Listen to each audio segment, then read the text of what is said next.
नमस्कार। आज हम एक बहुत ही संजीदा और मुश्किल विषय पर बात करेंगे। यूके में बच्चों का यौन शोषण, जिसे सीएसई भी कहते हैं। हमारे पास जो जानकारी है, जो स्रोत हैं, उनके आधार पर हम इसे समझने की कोशिश करेंगे। जी, ये वो स्थिति है जहाँ मतलब ताकत या भरोसे का गलत इस्तेमाल करके बच्चों को ऐसी चीज़ों में धकेला जाता है जो उनके लिए बिल्कुल सही नहीं है। हाँ, तो आज हमारी कोशिश यही रहेगी कि इन स्रोतों के जरिए देखें कि ये समस्या आखिर कितनी बड़ी है, इसके क्या पहलू हैं और क्या किया जा रहा है इससे निपटने के लिए। बिल्कुल। तो कहाँ से शुरू करें? शायद इसकी व्यापकता से? हाँ, वहीं से शुरू करते हैं। एक बात जो बार बार सामने आती है वो ये है कि ये अपराध अक्सर छिपा रहता है। मतलब जो आंकड़े हमारे पास हैं। वो शायद पूरी कहानी नहीं बताते। असल संख्या तो कहीं ज़्यादा हो सकती है। बहुत सारे मामले कभी रिपोर्ट ही नहीं होते। सही कहा। ये एक बहुत बड़ी चुनौती है। पर हाँ, ये भी सच है कि पिछले कुछ सालों में जागरूकता बढ़ी है, तो रिपोर्टिंग भी काफी तेजी से बढ़ी है। जी हाँ, एक आंकड़ा था जैसे 2013 से 2017 के बीच रिपोर्ट्स में करीब 700% का उछाल आया था। और हाल की बात करें तो 2023 में पुलिस ने करीब 1.25 लाख मतलब 1,15,000 मामले दर्ज किए। 1.25 लाख, हम्म, ये तो बहुत बड़ी संख्या है। हम्म, इनमें से कुछ समूह आधारित अपराध भी थे। हाँ, उनमें से करीब 4,228 ग्रुप्स द्वारा किए गए अपराध थे। और ये आंकड़े क्या बताते हैं कि कौन ज्यादातर शिकार होता है? देखिए, आंकड़े तो यही दिखाते हैं कि ज्यादातर लड़कियां शिकार होती हैं। करीब हर 5 यौन अपराधों में से 4 लड़कियों के साथ होते हैं। उम्र की बात करें तो 13-14 साल सबसे आम उम्र है। हम्म। पर चिंता की बात ये भी है कि 10 साल से कम उम्र के बच्चों से जुड़े मामले भी बढ़ रहे हैं। हाँ, ये एक बहुत ही चिंताजनक ट्रेंड है। और एक और पहलू है, आर्थिक फायदे के लिए यौन शोषण। इसमें ज्यादातर शिकार 14 से 17 साल के लड़के होते हैं, करीब 90% मामलों में। अच्छा, और अपराधी कौन होते हैं?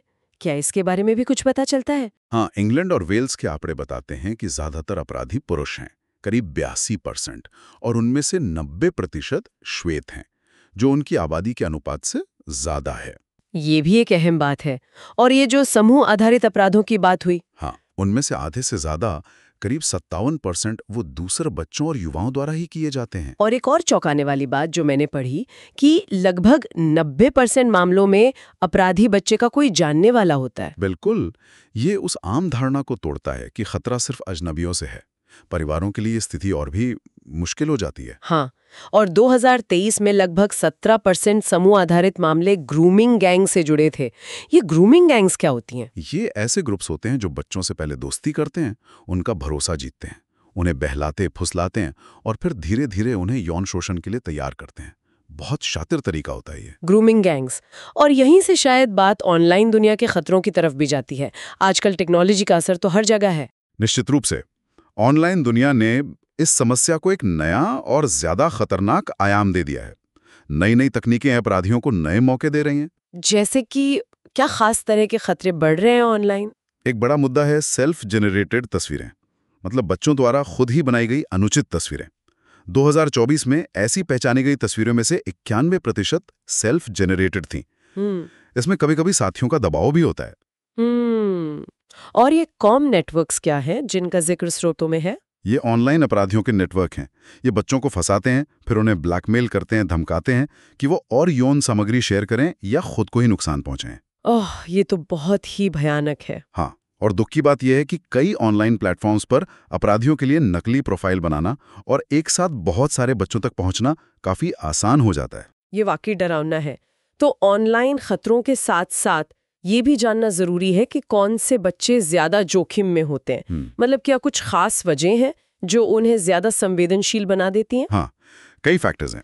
जैसे अगर बच्चे ने पहले कभी दुर्व्यवहार झेला हो या उसे अनदेखा किया गया हो, घर का माहौल ठीक ना हो, असुरक्षित हो, बच्चा अकेला महसूस करता हो, समाज से कटा हुआ हो, या फिर कोई शारीरिक या सीखने की अक्षमता हो। जो बच्चे देखभाल गृहों में रहते हैं या बार बार घर से भाग जाते हैं, या फिर जिनकी ऑनलाइन गतिविधियां कुछ संदिग्ध हों, वो ज्यादा जोखिम में हो सकते हैं। और जब ऐसा शोषण होता है तो बच्चे पर इसका असर कितना गहरा होता है और क्या ये लंबे समय तक रहता है? असर बहुत गहरा और अक्सर बहुत लंबे समय तक चलने वाला होता है।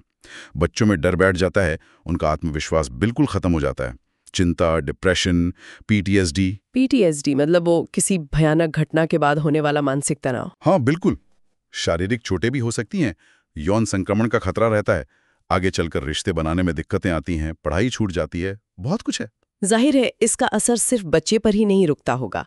परिवार कैसे प्रभावित होते हैं? बिल्कुल, परिवार भी बहुत बुरी तरह से टूट जाते हैं। माँ बाप में गुस्सा, अपराध बोध, शर्म, भयंकर तनाव, ये सब देखने को मिलता है।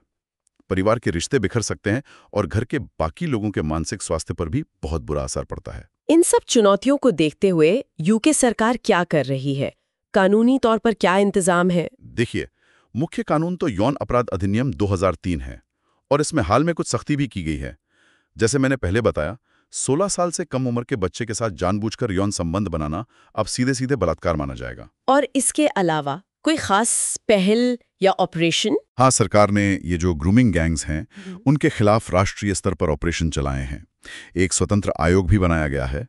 कोशिश ये भी है कि अलग अलग एजेंसियां आपस में जानकारी बेहतर तरीके से साझा करें और जो लोग बच्चों की देखभाल करते हैं उनके लिए दुर्व्यवहार की रिपोर्ट करना अनिवार्य बनाने पर भी विचार हो रहा है। और रोकथाम के लिए स्कूलों वगैरह में कुछ हो रहा है? हाँ, स्कूलों में बच्चों को स्वस्थ रिश्तों और ऑनलाइन सुरक्षा के बारे में पढ़ाया जा रहा है। कोशिश यह है कि समस्या को शुरू में ही पकड़ लिया जाए, मतलब अर्ली इंटरवेंशन पर जोर है। और अगर किसी को मदद चाहिए हो तो कोई हेल्पलाइन या संस्था? जी हाँ, कई संस्थाएं हैं जो बहुत अहम काम कर रही हैं। जैसे NSPCC है, उनकी हेल्पलाइन है 0808-800-5000 और एक चाइल्ड लाइन भी है 0811-111।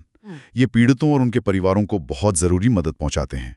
ये सब कोशिशें तो हो रही हैं, लेकिन फिर भी जैसा आपने शुरू में कहा, ये अपराध छिपा रहता है।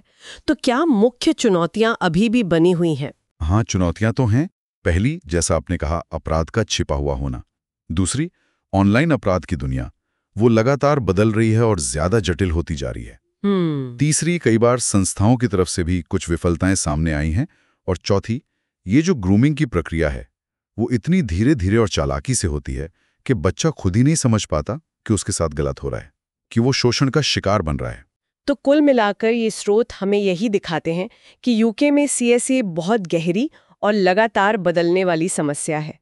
कानून बने हैं, मदद के लिए संस्थाएं हैं, प्रगति हुई है, लेकिन एक सवाल मन में आता है। हाँ, सवाल ये है कि जिस तेजी से ये ऑनलाइन दुनिया, ये तकनीक बदल रही है, उसे देखते हुए आगे क्या?